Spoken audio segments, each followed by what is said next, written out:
Vous voulez comprendre un peu l'histoire d'Elsa, Fabrice? Non, autrement, vous avez besoin de la comprendre, donc ne me prenez pas comme prétexte. Mais ce soir, je voulais vous impliquer un peu dans le programme. Oh bah non, moi je trouve que j'ai déjà pas mal fait les choses. Je suis ravi de... C'est quand même très bien d'être là. Comment ça s'est passé? Ah, c'est vous qui prenez l'antenne? Un tout petit peu. Avec le présentateur. Comment vous attaquez?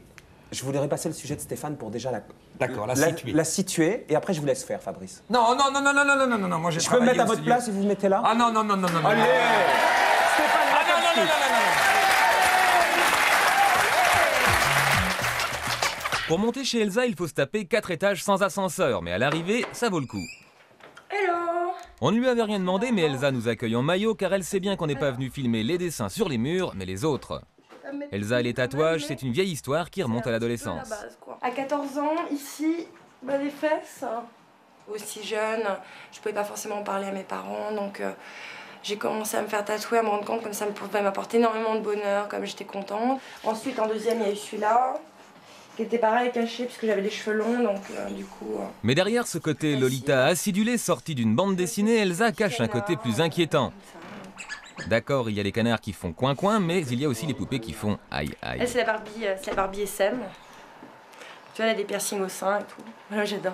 J'adore les jouets un peu, les jouets pour adultes, en fait. Dans la démarche d'Elsa, en plus des jolis dessins, il y a toujours un moment où ça fait un peu mal. Je me suis fait une petite étoile au fer rouge. J'ai pris un petit moule à gâteau pour faire les petits gâteaux en fer, comme ça. Et donc super à la route, vraiment à l'arrache. Je l'ai fait chauffer sur une plaque chauffante et puis j'ai pris un gant et je me le suis mis. Ça fait un peu un bruit de côtelette. Ça, c'est la petite fille à qui il est arrivé des malheurs. La petite fille à qui il est arrivé des malheurs, c'est sa source principale d'inspiration, car Elsa n'est pas seulement couverte de dessins, elle dessine elle-même des petites filles à qui il est arrivé un malheur. Cela dit, Elsa a l'air plutôt bien dans sa nouvelle peau. Elle exploite professionnellement sa singularité physique et les créateurs sont fous de son corps et de ses dessins. Quand je l'ai vue, j'ai craqué immédiatement. Elle est sublime et puis j'étais fasciné par tous ces tatouages, ces scarifications, etc. qui sont complètement incroyables. Ces tatouages et ces cicatrices, on les voit aussi dans des pubs télé à l'heure de grande écoute. Ça, c'est pour le grand public, mais pour les initiés, il y a des performances le soir dans des bars branchés. Cette Elsa-là peut vous inquiéter, rassurez-vous, elle ne fait pas ça pour vous faire peur, mais pour que vous vous intéressiez à elle. Je suis pas celle que vous pouvez voir au premier abord, qui peut vous inquiéter, genre une fille avec des cheveux rouges, plein de tatouages, quelle horreur. Non, il y a plein de choses à chercher derrière sans s'arrêter au premier regard. On va essayer de comprendre. Fabrice, je vous laisse faire, essayez. D'abord moi. Mais lui, il traque. Hein. Lui, il traque vraiment. Je traque? Ouais. Par rapport à quoi? J'ai remarqué. Hein. C'est-à-dire? Explique. Je traque, je traque, non, quoi? vous traquez les invités. Je vous traque. Vous cherchez comme vous avez pu faire avec Chantal, juste les failles. Et vous avez plein de failles, vous cherchez pas ce qui est forcément joli, vous cherchez les failles. Vous avez plein de failles, vous, Elsa? J'en ai des tas. Quel genre? Je sais pas, plein de failles. Mettez-moi sur la voie. C'est chaud là ce soir. Chaud bouillant. Avant de partir comme ça dans cette entreprise d'art sur votre corps, est-ce que vous avez imaginé évidemment que ça allait être irrémédiable, hein, votre truc? Est-ce que vous savez, quand vous êtes parti comme ça, faire un tatouage, 2 tatouages, 3 tatouages, que vous avez commencé à vous mettre des choses sous la peau, à vous brûler la peau, etc. Vous avez intégré le fait que ça... Que ça serait définitif, bien sûr, parce que j'avais besoin de renaître, de me reconstruire entièrement, parce que j'avais pas du tout aimé comment on m'avait construit. Ça n'avait pas du tout été bien, mon enfance, tout ça, ça m'avait pas du tout plu. Physiquement? Je vous ai dit, non, physiquement, tout en fait, tout ce qui s'était passé, je voulais tirer un trait là-dessus. Bosser là-dessus au niveau artistique, et puis stopper un peu la chose, en me recréant moi-même comme je l'avais rêvé. En fait, c'est une thérapie. Comme j'avais... Oui, bien sûr, c'est une thérapie. Et pourquoi vous allongez pas comme Fabrice? C'est moins visible, je veux dire, chez un psy. C'est moins définitif. Moi, ça marche pas avec les psys. Personnellement, j'ai déjà essayé et ça m'a pas vraiment plu. J'arrêtais pas de leur raconter des salades, c'était pas terrible. Donc je me suis dit, la meilleure façon d'être sincère, c'est de raconter sa vraie vie en journal intime, réellement, de créer des choses personnellement par rapport à soi-même, de filmer tout ça. Et pourquoi comme une page blanche et de repeindre, quoi. J'ai beaucoup travaillé artistiquement, d'abord sur des feuilles blanches, sur plusieurs supports, jusqu'à ce que je me rende compte qu'en fait, tout mon travail, à chaque fois, tournait quand même au niveau du corps. Et donc, je me suis rendu compte qu'en fait, le vrai support, c'était mon corps. Mais il faut un peu de souffrance aussi, physique. Parce que c'est quoi? Il paraît que pendant l'été dernier, vous êtes suspendu, vous avez implanté des trucs sous les épaules, c'est ça? Non, pas vraiment. C'était quoi votre En truc fait, à j'ai fait ce qu'on appelle une suspension. C'est quoi une suspension? C'est-à-dire, mais ça va horrifier tout le monde si on raconte ça à l'antenne. Non, mais c'est pour vous comprendre, aussi. quoi. Bah oui, bien sûr. Donc en fait, on m'a mis des crochets dans le dos et on m'a soulevé. Des crochets comment dans le dos? Vous l'avez mis dans la peau? Oui, on m'a mis des crochets dans le dos, on m'a planté des crochets dans la peau et ensuite on m'a soulevé. En fait, c'est une pratique chamanique. C'est une pratique chamanique à la base. Et moi, je suis quelqu'un de hyper douillet. Mais vraiment, c'est-à-dire, chaque fois que je me fais tatouer, c'est un supplice pour moi. Je pleure, je hurle, c'est horrible, quoi. C'est vraiment très pénible pour pour les artistes qui me tatouent parce que. Mais c'est du masochisme vraiment, alors.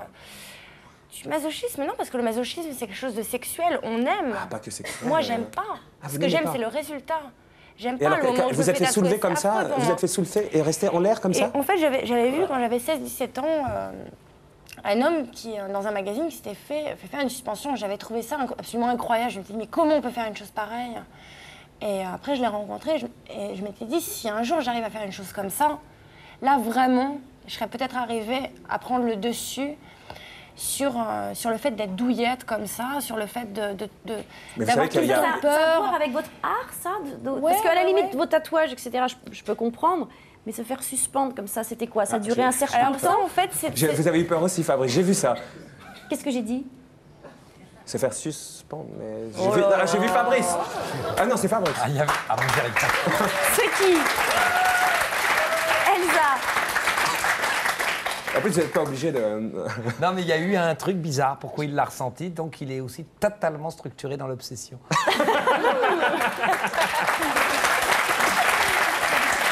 Et Chantal, vous l'avez ressenti, vous, ce truc bizarre?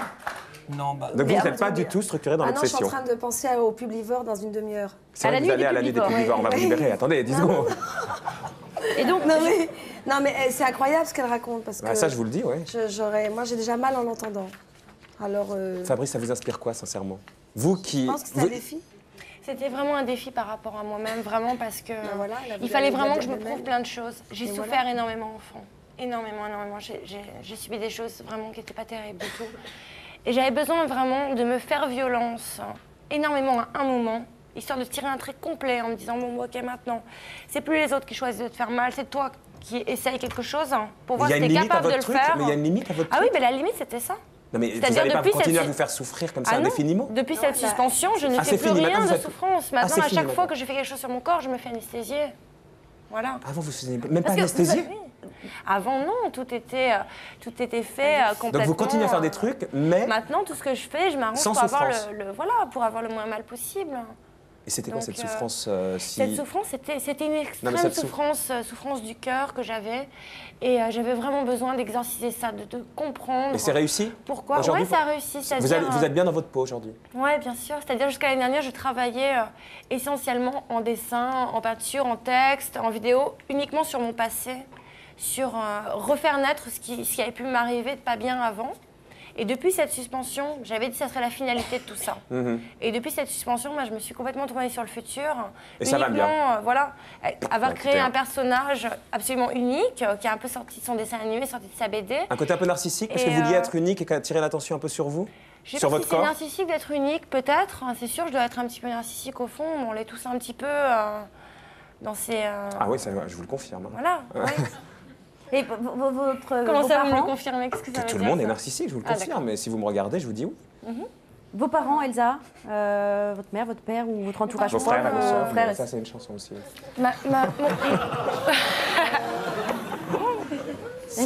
Si j'avais un marteau. Oui. Comment frapperait le monde? Un marteau? Non, mais c'est la chanson. Si j'avais un marteau. Trini Lopez. Comment ça, Trini Lopez? Comment ça, Trini Lopez? Trini Lopez, c'est celui qui a créé Si j'avais un marteau. Comment ça? Elle a fait en français. Vas-y. If I had a hammer. Ah ouais, Si j'avais un marteau. Ah, mais moi, je connais Claude François. Moi, je connais pas du tout. Vous n'étiez pas né, peut-être? J'étais trop petite encore. Bon, c'est ça, c'est cette chanson. Oui, mais Fabrice, il la connaît en français. Non, je connaissais par Trini Lopez. En anglais. C'est vrai? En anglais. Moi aussi, je peux avoir la réponse à ma question ou ça vous en... Ah, il y avait une question? Vos parents? Ah oui, les parents, oui, c'est ça, oui. Les frères, les sœurs, le marteau, tout ça? Mes parents. Alors, mon papa, c'est un vrai amour. Il est prof de maths, donc on va le dire qu'à la base, il est hyper classique. C'est pas du tout son truc. Mais au fur et à mesure, il commence à accepter tout ça. Mais enfin, à 14 ans, quand vous êtes Énormément. tatoué avec le moule à gâteau sur le bien ventre. sûr, au départ, je disais rien. C'était tout secret, c'était tout caché. Et maintenant, pour terminer, maintenant Maintenant, j'ai décidé de m'assumer entièrement comme j'étais. Et lui, pareil, il s'est fait un énorme tatouage sur la joue et ça va bien, non? Non. Non, c'est-à-dire, non, mon père, maintenant, c'est sûr, il aime pas trop. Il aurait bien aimé avoir une fille qui fasse Sciences Po, qui fasse. Mais c'est pas incompatible, vous pouvez faire Sciences Po avec vos tatouages, non? Et vos cheveux rouges? Mais non, moi, j'ai décidé de m'orienter sur une voie dans l'art. Bon, à côté de ça, pour vivre, c'est sûr, je vis pas encore de mon art. J'aimerais bien en vivre un jour. Donc, pour l'instant, pour vivre, je bosse comme mannequin. Étrangement, ça marche. Je vais danser, ça marche super bien.